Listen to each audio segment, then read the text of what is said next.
नमस्कार. अस्सल मराठी किचनमध्ये तुमचं स्वागत आहे. तर आज आपण बनवणार आहोत शेवेचे लाडू. तुम्ही बघू शकता असा मस्त आपला लाडू तयार झालेला आहे अशा प्रकारे.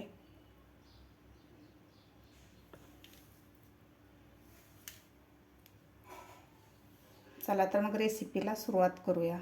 शेवेचे लाडू बनवण्यासाठी मी इथं 2 वाटी बेसन पीठ घेतलेलं आहे. मी चाळून बेसन पीठ घेतलेलं आहे, थोडंसं असं दाबून घेतलेलं आहे. वजनानं मी 400 ग्रॅम बेसन पीठ घेतलेलं आहे. सारख्या वाटीनं मी 2 वाट्या बेसन पीठ घेतलेलं आहे.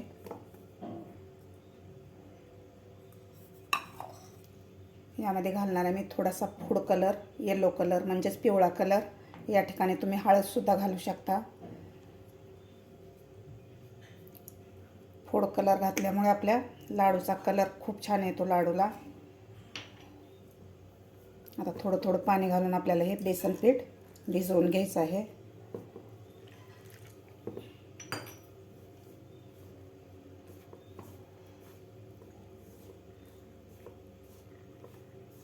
थोडं थोडंच पाणी घालायचं आपल्याला सुरुवातीला.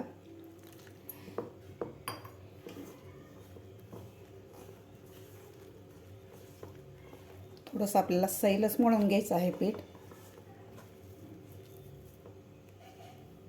अशा प्रकारे मी पीठ भिजवून घेतलेलं आहे. थोडंसं सैलच पीठ भिजवलेलं आहे, कारण लाडूची शेव थोडीशी अशी नरम राहते, त्यामुळे आपल्याला पीठ थोडंसं सैलच मळून घ्यायचं आहे. एवढं पीठ मळण्यासाठी मला 1 ग्लास पाणी लागलेलं आहे. तर व्यवस्थित पीठ आपलं भिजलेलं आहे. आता आपल्याला याला 5 मिनिट पीठ असंच भिजत ठेवायचं आहे. मी इथे एक सोऱ्या घेतलेला आहे. यामध्ये मीडियम साईजची प्लेट ठेवलेली आहे मी. जास्त बारीक बी नाही आणि जास्त जाड पण नाही आहे. तर खरबडा भाग आपल्याला बाहेरून करायचा आहे. आता आपल्याला हाताला थोडंसं तेल लावायचं आहे, म्हणजे आपल्या हाताला पीठ चिटकणार नाही आहे. आता या सोऱ्यामध्ये पीठ आपल्याला भरून घ्यायचं आहे अशा प्रकारे.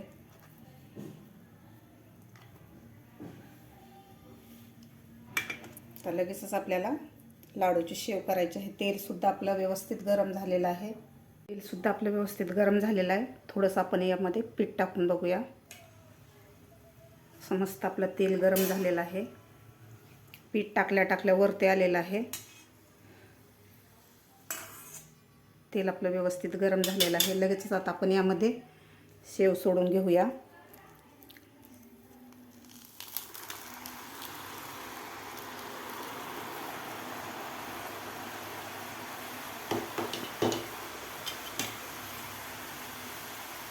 यावरचे थोडेसे बुडबुडे कमी झाले का लगेच आपल्याला शेव पलटी करायची आहे अशा प्रकारे. आपल्याला ही शेव जास्त कडक करायची नाही, नरमच शेव काढायची आहे, कारण लाडूची शेव नरमच असते.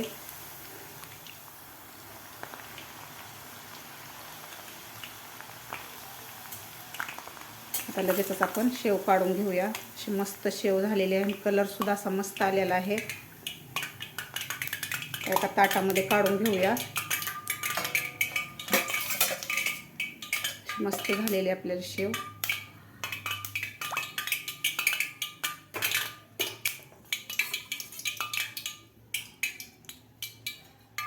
आता दुसरा सुद्धा वेडा यामध्ये घालून घ्यायचा आपल्याला.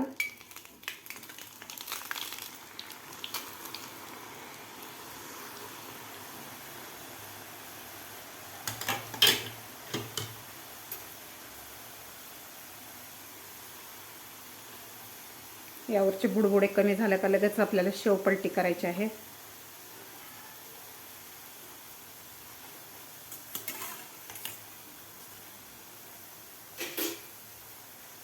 पलटी करून घेऊया.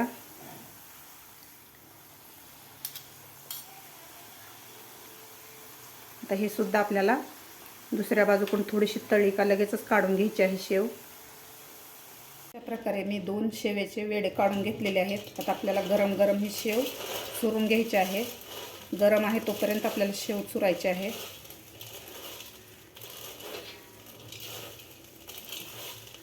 आपल्याला हे हाताने चुरून घ्यायचे आहे. तुम्हाला हाताने जमत नसेल तर तुम्ही मिक्सरमधून सुद्धा पल्स मोडवर काढून घेऊ शकता, पण मिक्सरमध्ये याचं पीठ होतं, त्यामुळे आपल्याला हाताने शक्यतो शेव चुरायची आहे. व्यवस्थित आपल्याला शेव चुरून घ्यायची आहे.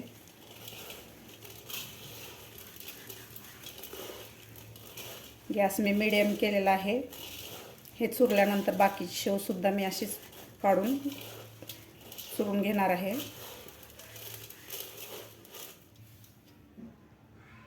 अशा प्रकारे मी शेव चुरून घेतलेली आहे, तुम्ही बघू शकता. आता बाकीची सुद्धा शेव करून आपल्याला अशा प्रकारे चुरून घ्यायची आहे. अशा प्रकारे सगळी शेव करून मी चुरून घेतलेली आहे, तुम्ही बघू शकता. आपल्याला थोडीशी गरम गरम आहे तोपर्यंत शेव चुरायची आहे, म्हणजे व्यवस्थित चुरल्या जातं.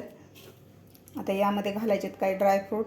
बदाम घेतलेले आहेत बारीक असे तुकडे करून, काजू थोडेसे घेतलेले आहेत, मगज बी घेतलेला आहे. तुमच्या आवडीप्रमाणे ड्रायफ्रूट घालू शकता. आता यामध्ये घालायचे आहेत पाव चमचा वेलची पूड घालायची आपल्याला यामध्ये. आता व्यवस्थित मिक्स करून घ्यायचं आहे. आता आपल्याला लगेचच याचा पाक बनवायला घ्यायचा आहे. इथे कढई ठेवलेली आहे पाक बनवण्यासाठी. तर इथं आपल्याला घालायची, मी 2 वाट्या बेसन पीठ घेतलेलं होतं, तर 1.5 वाटी आपल्याला साखर घालायची आहे. यामध्ये 1.5 वाटी साखर घालायची आहे. आता यामध्ये घालायचं आहे आपल्याला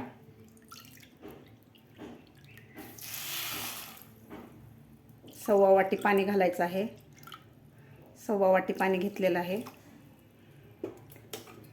आता आपल्याला याचा 1 तारी पाक बनवून घ्यायचा आहे. अगदी 2 मिनिटातच आपली साखर विरघळलेली आहे. साखर विरघळल्यानंतर 2 ते 3 मिनिटातच आपला पाक तयार होतो. साखर विरघळल्यानंतर 3 ते 4 मिनिट मी हे पाक शिजवून घेतलेला आहे. आता आपण चेक करून घेऊया. आणखीन आपला पाक तयार झालेला नाही. आणखीन 1 ते 2 मिनिट आपल्याला हा पाक शिजवून घ्यायचा आहे. चेक केल्यानंतर मी 1 मिनिटभर पाक शिजवून घेतलेला आहे. तर आता आपण आणखीन चेक करून बघूया. आपला पाक तयार झालेला आहे. 1 तार अशी बनत आहे, तुम्ही बघू शकता 2 बोटाच्या मध्ये. अशा प्रकारे पाक झालेला आहे आपला. आता लगेचच आपण गॅस बंद करून घेऊया. पाक बनवायला मला 6 ते 7 मिनिट लागलेला आहे. लगेचच आता आपण बंद करून ह्याला खाली काढून घेऊया. पाक आपला व्यवस्थित तयार झालेला आहे. आता लगेचच आता आपण हे चुरून घेतलेली शेव यामध्ये घालायची आहे.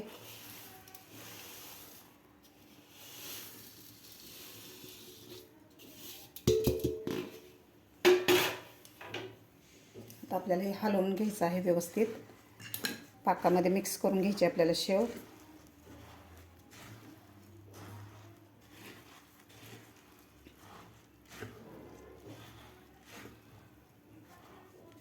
व्यवस्थित मिक्स करून घ्यायचं आहे. व्यवस्थित मिक्स करून घेतलेलं आहे. थोडंसं आपलं मिश्रण पातळ आहे. पातळ जरी असलं तर थंड झाल्यानंतरही एकदम असं घट्ट होतं. आता यावर आपल्याला झाकण ठेवून 15 ते 20 मिनिट असंच ठेवायचं आहे, म्हणजे आपला पाक व्यवस्थित शेवेमध्ये मुरतो आणि लाडू असे खायला छान लागतात. 20 ते 25 मिनिटं हे मिश्रण आपण झाकून ठेवलेलं होतं. आता आपण याला हलवून घेऊया. असं घट्टसर झालेलं आहे आपलं मिश्रण. आता यामध्ये घालायचं आपल्याला 2 चमचे साजूक तूप. तुपामुळे आपले लाडू असे नरम राहतात. आता तूप घातल्यानंतर व्यवस्थित आपल्याला हे मिश्रण मिक्स करून घ्यायचं आहे.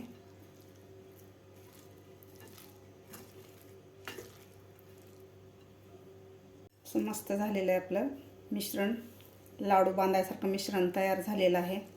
तर आता आपण लगेचच लाडू बांधूया. असे मस्त वळले जातात लाडू, तुम्ही बघू शकता. महत्त्वाची टिप्स म्हणजे तुम्हाला जर लाडू बांधता येत नसेल, जास्त मिश्रण कोरडं झालेलं असेल, तर थोडासा तुम्ही गरम पाण्याचा हापका मारून तुम्ही लाडू बांधू शकता. आणि मिश्रण जास्तच पातळ झालं असेल तर असं समजायचं की आपली चाचणी परफेक्ट झालेली नाही. अशा वेळेस तुम्ही मिश्रण गरम करून सुद्धा लाडू बांधू शकता. थोडंसं गरम केल्यामुळं व्यवस्थित लाडू बांधले जातात. तुम्ही बघू शकता असा मस्त लाडू झालेला आहे.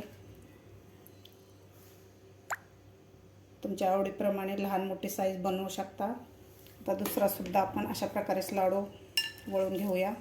मी मीडियम साईजचे लाडू बनवलेले आहेत. चवीला सुद्धा अप्रतिम लागतात.